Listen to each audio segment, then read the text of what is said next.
Welcome to The Explainer. So if you're a focused learner looking to cut through all the daily noise and actually tap into your maximum potential, well, you're in exactly the right place. Today we're completely unpacking the deep science of focus. We're going to break down the exact mental frameworks you need to escape the average life, walking step by step through the psychology of distraction, and more importantly, the psychology of action. Let's dive right in. The absolute core question this material forces us to confront right out of the gate is this: are you stuck in the 99%? I mean, think about it. We all have this lingering, nagging thought in the back of our heads that we possess immense potential to do something extraordinary. But somehow, day after day, we just aren't doing it. You might feel totally trapped in this cycle of unfulfilled potential, kind of just living that mediocre average life that everyone else seems perfectly fine accepting. But hey, recognizing that you're in that trap, that is the absolutely crucial first step to breaking out of it. Okay, so here's our roadmap for today. We're going to cover 1. Escaping the average life. 2. The 5-second decision window. 3. The information paradox. 4. Brain rot and regret. 5. Beating distraction with deadlines. And finally, 6. Putting on your blinders. Starting with Part 1. Escaping the average life. Leaving behind the mediocre means drawing a line in the sand today. Notice the heavy emphasis here on the word instant. Merely realizing you have potential, yeah, that isn't nearly enough. We have to actively challenge ourselves to utilize it without any delay. The goal isn't to slowly eventually become a better version of yourself. The goal is to flip a switch. It's about drawing a hard line and deciding that living to your maximum potential is literally the only acceptable standard moving forward. But you know why that instant part is so incredibly difficult for us? Well, that brings us to Part 2, the 5-second decision window. Let's look at the deep science of how quickly our own brains sabotage our goals.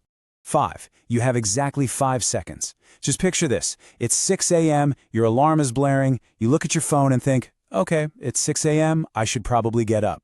Right then, you have a tiny 5-second window. Should I get up? Should I stay? If you don't physically move your body within those 5 seconds, bam, your brain will successfully talk you out of it. If you don't get up at that exact moment, you simply won't. And this is exactly why that happens. It's like a massive tug of war in your head. On one side, your brain's ultimate goal is to keep you in a comfortable, totally relaxed state. It just wants to conserve energy. On the other side, your goal is instant action. To override that deeply wired desire for relaxation, you absolutely cannot wait. You have to take the step at that exact moment. If you're scrolling through reels when you know you should be working, the literal second you realize you're off track, you must shut the phone off instantly. If you give your brain even a moment to negotiate, it's going to win every single time.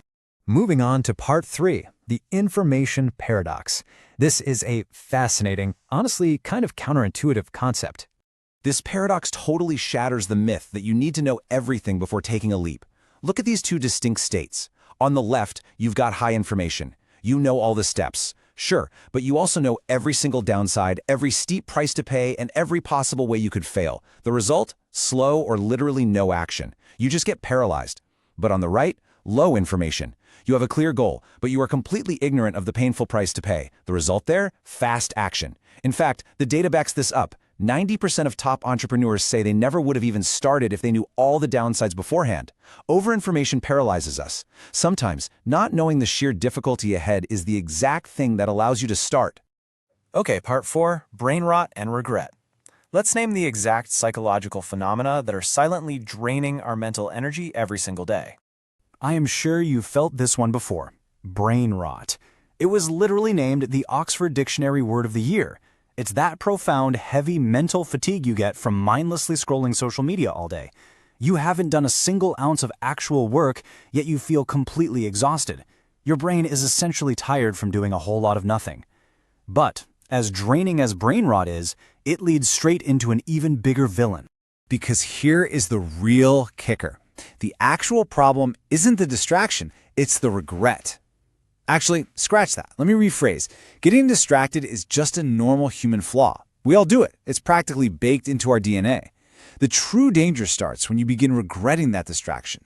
Wasting a little time is one thing, but spending half your day beating yourself up over the time you lost, thinking, oh man, I've completely ruined my day, I'm never going to achieve anything. That right there is what truly destroys your productivity. Let me walk you through a highly relatable timeline to show you exactly how this regret loop sneaks up on you. Imagine a student with a massive exam at 7 a.m. At midnight, they're feeling confident. I have 7 hours, plenty of time. I'll just start at 1 a.m. Okay, 1 a.m. rolls around. Time has just passed. At 1:10, they think, you know what? I'll start perfectly at the bottom of the hour, 1:30. Suddenly, boom, it's 2 a.m. Now they've lost 2 full hours, and the regret hits like a truck. I wasted so much time. By 3 a.m., they decide they actually need a break to walk off the stress of the regret before they can even start studying. Before they know it, the time is totally gone, and they're just hoping for a miracle. The shrinking time window triggers paralyzing regret, and get this, the regret consumes way more time than the initial distraction ever did. So how do we fix it? That brings us to part 5, beating distraction with deadlines. The method here is beautifully simple but brutally effective. Step 1. Identify the specific task or skill. Step 2. Set a strict, non-negotiable deadline. If you actually want to limit your personal distractions, you must create hard boundaries. You literally have to tell yourself, I am giving exactly this much time to this specific task, and not a single minute more. Deadlines force the issue, right? They completely shatter that illusion of infinite time that allows the whole regret loop to start in the first place. And finally, part 6, putting on your blinders. While deadlines are great for managing short-term tasks, this is the overarching big-picture solution for long-term, elite focus. When you look at the data, it's honestly wild. That massive 99% slice, that represents people who are just going through the motions on autopilot. They wake up, they commute, they work, they go home, they sleep. That's the whole shebang. But the 1%, they operate with intentional blinders. They actively design their surroundings so the distraction isn't even an option on the table. If you want to escape the 99%, you absolutely cannot simply mirror their daily routine. So, what do these intentional blinders actually look like? Well, it's your environment. Take a look around. Are you surrounded by inspiring books that help you grow? Are you feeding your brain with growth podcasts? Are you talking to supportive people who actually push you toward your goals? Are you traveling to places that give you purpose? Are you consuming positive content? Because if you don't intentionally surround yourself with media, experiences, and people that actively push you forward, you simply won't get that daily spark of inspiration. You'll never push out of your comfort zone. So this material prompts a really necessary kind of tough audit of our routines. Ask yourself, do you have at least 3 things in your day making you better? Think about your big daily buckets of time. Out of all the things you do from morning to night, can you name 3 things that are directly taking you closer to your dream life? Because if you can't name at least 3, then you're falling right into the trap of the average life. It means you just don't have your blinders on. And that leaves us with this final crucial question. The people who truly win, the ones who remain insanely focused and inspired for years and years, they have engineered their environment to fiercely protect their potential. They aren't just relying on willpower. Willpower fades. They rely on their blinders. So, as we wrap up this explainer today, take a really hard look at your own environment. Are you intentionally designing your escape from the 99%, or are you just going to let another 5 seconds slip away? Think about it.